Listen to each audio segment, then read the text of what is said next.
నేను గత కొద్ది కాలం నుంచి క్రైస్తవ వివాహాల గురించి, కుటుంబము, క్రైస్తవ వివాహాలు అనే దాని గురించి చెప్పుకుంటూ వస్తున్నాను. దానిలో భాగంగా మరి ఈరోజు పరిపూర్ణత్వం,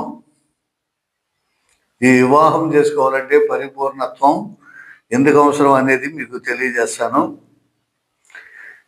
ఇది ఒక కుటుంబ యాత్ర అనేది ఒక తీర్థయాత్ర లాంటిది, ప్రేమ యాత్ర లాంటిది అని చెప్పేసి గత సంచికలో నేను గత పాఠంలో తెలియజేశాను. మరి ఇప్పుడు పరిపూర్ణత్వం అంటే ఏమిటి? ఇతర ప్రేమల్లో ఈ గుణాత్మక విలువలు 1-2 మాత్రమే కనిపిస్తాయి. ప్రేమలో చాలా రకాలు ఉన్నాయి మనకి. తల్లి ప్రేమ, తండ్రి ప్రేమ, భార్యాభర్తల ప్రేమ, తర్వాత ప్రేమికుల ప్రేమ, అన్నదమ్ముల ప్రేమ, దేవుని ప్రేమ, ఇవి రకరకాల ప్రేమ అనేది ఉన్నాయి. వీటిల్లో మనకి చూడండి, ఈ గుణాత్మక విలువలు 1-2 మాత్రమే ఈ వైవాహిక ప్రేమలో కనిపిస్తాయి. ప్రేమలో మాత్రమే. పరిపూర్ణత్వం అన్నది వైవాహిక ప్రేమలోని అత్యవసరమైన ప్రామాణిక లక్షణాల్లో ఒకటి. ఇది ఈ ప్రామాణికమైనటువంటి లక్షణాల్లో ఒకటిగా మనం ఈ పరిపూర్ణత్వాన్ని మనం పేర్కొనవచ్చు.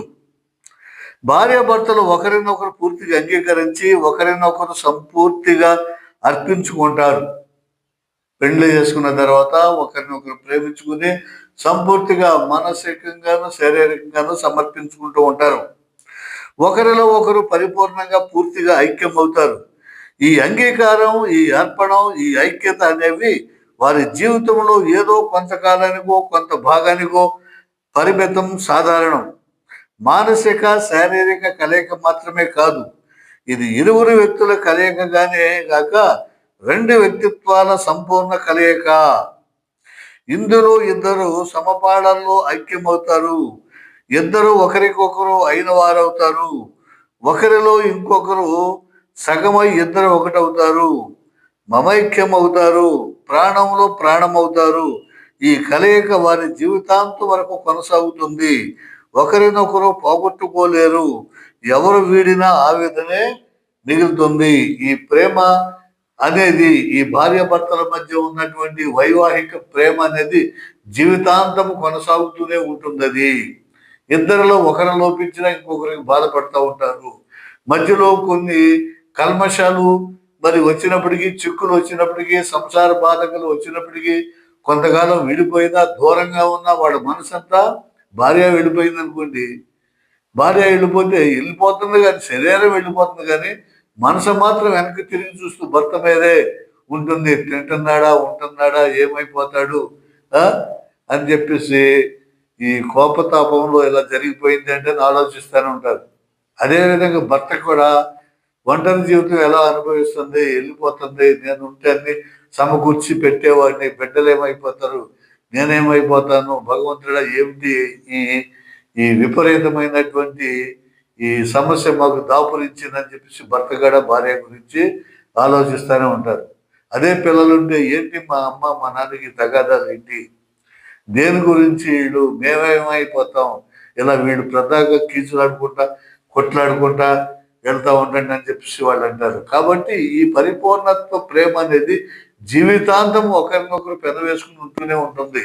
ఎన్ని కొట్లాట్లు వచ్చినా, ఎన్ని ఇబ్బందులు వచ్చినా, ఎన్ని ఒడిదుడుకులు వచ్చినా మరి అందుకనే సంసారం సాగరం అన్నారు.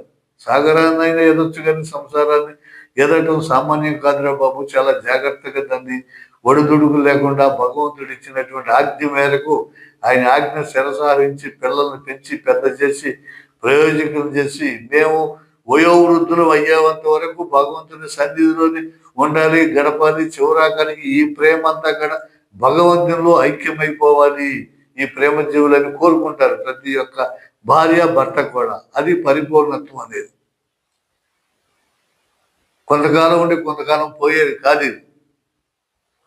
ఇది ముఖ్యంగా ఎక్కడ కనపడుతుంది అంటే క్రైస్తవ వివాహాల్లో, క్రైస్తవ జీవితంలో, క్రైస్తవ యొక్క మరి సాంప్రదాయానుసారం పెళ్లి చేసుకున్న వారికి ఇవన్నీ కూడా ఈ పెన వేసుకుని పోయి ఉంటాయి. అది ముఖ్యమైనటువంటి ఈ క్రైస్తవ వైవాహిక జీవితంలో ఉన్నటువంటి గొప్పతనం. వైవాహిక ప్రేమలోని పరిపూర్ణత్వం నుండి వెలువడే మరో అంశం ఏకత్వం. ఏకత్వం ఒకరికి ఒకరు మాత్రమే అనేది దీని ప్రధాన సూత్రం.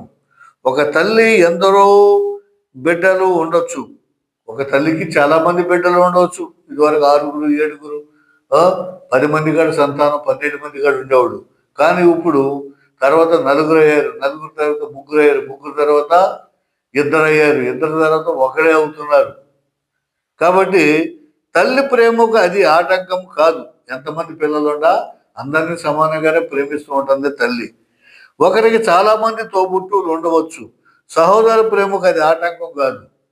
మరి సహోదరుల ప్రేమకి రక్త సంబంధికులు ఉండొచ్చు, అన్నలు ఉండొచ్చు, అక్కలు చెల్లెళ్ళు ఉండొచ్చు. అది ఎంతమంది ఉంటే ఆటంకం కాదు. అలాగే ఒకరికి అనేక మంది స్నేహితులు ఉండవచ్చు. ఈ స్నేహితుల మధ్య ప్రేమ కూడా అలాగే ఉంటుంది. స్నేహ ధర్మానికి అది ఆటంకం కాదు. కానీ ఒక బిడ్డకు ఒకే తల్లి ఒకే తండ్రి ఉండే విధంగా ఒక భార్యకు ఒకే భర్త, ఒక భర్తకు ఒకే భార్య ఉండటం అనేది ప్రకృతి ధర్మం. ప్రకృతి ధర్మం ఏంటంటే ఒక భార్య ఒక భర్త అంతే. ఇదే ప్రకృతి ధర్మం.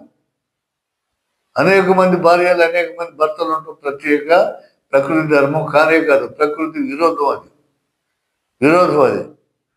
ఒకరు ఒకరికి మాత్రమే సంపూర్ణంగా సహధర్మం, ఒకరికి ఒకరికి మాత్రమే సంపూర్ణంగా సమర్పించుకోగలుగుతారు. ఈ ఒకరికి ఒకరు సమర్పించుకునేది ఈ ఇద్దరి మధ్య ఉన్నటువంటి వైవాహిక జీవితం, దాంపత్యం, ప్రేమేది సమర్పించుకోగలుగుతారు. కాబట్టి వైవాహిక ప్రేమలో పాలు పంచుకునేవారు తమను తాము పూర్తిగా సమర్పించుకోవాలంటే ఒకరిగా ఒకరికి మాత్రమే అర్పించుకునే వీలుంటుంది. ఒకరికి మాత్రమే, ఒక భార్య ఒక భర్తకు మాత్రమే సంపూర్ణంగా తన ప్రేమను మరి సమర్పించుకోగలదు. 2, 3 భర్తలతో కాదు, బహుభార్యత్వం కాదు, బహుభర్తృత్వం కాదు, అది జరగని పని అది. కానీ 2, 3 కాదు, వైవాహిక ప్రేమలో తమను సంపూర్ణంగా సమర్పించుకుని జీవించే భార్య భర్తలిరువురు శారీరక మానసిక పరిపక్వత కలిగిన వారు వయోజనులు. వీళ్ళు వయోజనులు, వయసు బాగా పెరిగి అన్ని అవగాహన చేసుకుని మరి తెలివితేటలు కలిగేటువంటి వారిని వయోజనులు అంటారు. అన్నిటిలో సరి సమానమైన వ్యక్తులు కాబట్టి ఇరువురి మధ్య ఎక్కువ తక్కువ తేడాలు కానీ స్థాయి భేదాలు కానీ ఒకరి నుండి మరొకరు ఎక్కువగా తక్కువగా ఆశించడం, ఎదురు చూడటం కానీ ఉండకూడదు. భర్త తన తల్లి ప్రేమానురాగాలను తన భార్య నుండి పొందాలని ఎదురు చూడటం కానీ, భార్య అన్నిటినీ సమకూర్చే తన తండ్రి వల్లే తన భర్త నుండి అన్నిటినీ ఎదురు చూడకూడదు. మా నాన్న నాకు ఏ లోటు లేకుండా అన్ని జాగ్రత్త ఎలా చూస్తాడో నా భర్త కూడా అలాగే నాకు చేసి పెట్టాలి, చెయ్యాలి అనేది అలా ఎదురు చూసుకోకూడదు. భార్యకు ఏమీ తెలియదు, ఏమీ చేత కాదు, ఎవరికి చెప్పుకోలేదు అని భర్త ఆమెపై అధికారం చెలాయించడం తప్పు. అదేవిధంగా నా భార్యకి ఏం తెలియదు, అది పిచ్చిది, మాలోకం, ఏమి చేత కాదు అని చెప్పేసి అనుకోవడం కూడా చాలా తప్పు. పెత్తనం చెలాయించడం ఆమె మీద, నేను చెప్పినట్లే వినాలి, నా మాట ప్రకారమే నడవాలి, తనకేమీ తెలియదు అని పెత్తనం చెలాయించడం కూడా చాలా తప్పు. ఆవిడ యొక్క సలహా కూడా తీసుకోవాలి, ఆవిడతో కూడా సంప్రదించాలి, కుటుంబ విషయాలు పాలు పంచుకోవాలి. అదేవిధంగా తన భర్తకు అన్నీ తెలుసు, అన్నీ చేయగలడు, అన్నీ సమకూర్చగలడు అని భార్య అతిగా అంచనా వేయటం కూడా తప్పే.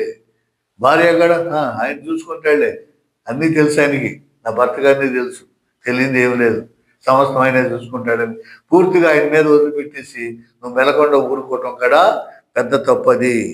వైవాహిక ప్రేమలో అన్నిటిలో అన్ని విధాలు ఇద్దరికి సరి సమానత్వం, సమభాగం, సమబాధ్యతలు ఉన్నాయి.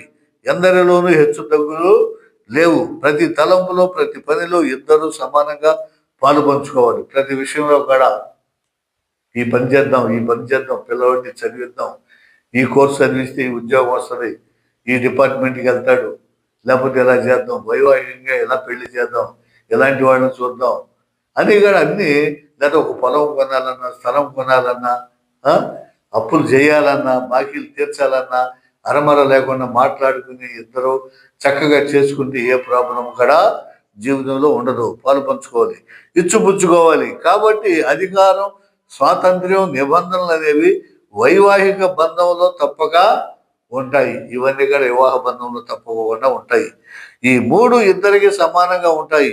వైవాహిక ప్రేమలో ఇమిడి ఉండే మరో లక్షణం శాశ్వతత్వం.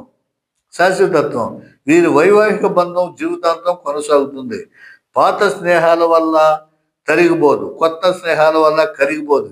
వివాహానికి ముందుండే స్నేహ బంధాలు, బంధుత్వాలు కాలగతిన తరిగిపోయే అవకాశం ఉంది. కానీ భార్యాభర్తల మధ్య నెలకొని అనురాగం బంధం మాత్రం శాశ్వతంగా నిలిచిపోయి ఉంటుంది. చూడండి, పెండ్లి కాకముందు మనకు అనేక స్నేహితులు ఉంటారు, బంధువులు ఉంటారు, చుట్టాలు ఉంటారు, పనికి మాలిన వాళ్ళు ఉంటారు, పనికి రానోళ్ళు ఉంటారు, పనికి వచ్చేవాళ్ళు ఉంటారు. వీళ్ళు ఏం చేస్తారు? అవసరాన్ని బట్టి మన దగ్గరికి వస్తాం, అవసరాలు తీర్చుకోవటం, వెళ్ళిపోవటం, మన అవసరాలను బట్టి వాళ్ళ దగ్గరికి వెళ్తాం, మన అవసరాలు తీర్చుకోవటం, ఇవన్నీ కూడా జరిగిపోతూ ఉంటాయి జీవితంలో. పెండ్లైన తర్వాత సంసార జీవితంలో ఇవి కాలక్రమేణా కొంతమంది తరిగిపోతూ ఉండొచ్చు, కనుమరుగైపోతూ ఉండొచ్చు, స్నేహితులు మర్చిపోతూ ఉండొచ్చు, బంధువులు కూడా మర్చిపోతూ ఉండొచ్చు. కానీ భార్యాభర్తలు ఒకరి నుంచి ఒకరు ఉండలేరు, మర్చిపోలేరు, విడిపోలేరు. విడిపోవటం అనేది క్రైస్తవ వివాహంలో జరగని పని, జరగదు అది అన్నమాట. కాబట్టి అది శాశ్వతమైనటువంటి ప్రేమ, శాశ్వతంగా నిలిచిపోతుంది, శాశ్వతంగా నిలిచిపోతుంది. కాబట్టి ఇన్ని విధాలుగా, ఇన్ని కోణాల్లో మన వైవాహిక జీవితాన్ని మనం జాగ్రత్తగా ఆలోచన చేసుకోవాలి, యోచించుకోవాలి. ఫిలాసఫీ లాగా చక్కగా ప్రతి విషయాన్ని కూలంకషంగా అర్థం చేసుకోవాలి. అదే జీవితం, అదే క్రైస్తవ వివాహం, అదే కుటుంబం, అదే తిరుకుటుంబం. ముగ్గురు కుటుంబం. తిరు అంటే ముగ్గురు కుటుంబం. మరి తల్లి యేసయ్య గారు, మరి యేసు ప్రభు వారు, ముగ్గురు తిరుకుటుంబం. వాళ్ళు ఎంత చక్కగా ఆ కుటుంబ బంధాన్ని వాళ్ళు నెరవేర్చుకున్నారండి, ఎలా చేశారండి. ఆదర్శంగా తీసుకోవాలి. తీసుకుని మనం ఈ క్రైస్తవ వివాహాన్ని బైబిల్ చెప్పినట్లు, క్రీస్తు ప్రభు చెప్పినట్లు జాగ్రత్తగా మనం ఏదైనా కష్టం వచ్చిందా భగవంతునికి చెప్పాలి, ఆయనకి సమర్పించుకోవాలి. ఈ రకంగా చేసుకుంటే జీవితం సాఫీగా నడుస్తుంది.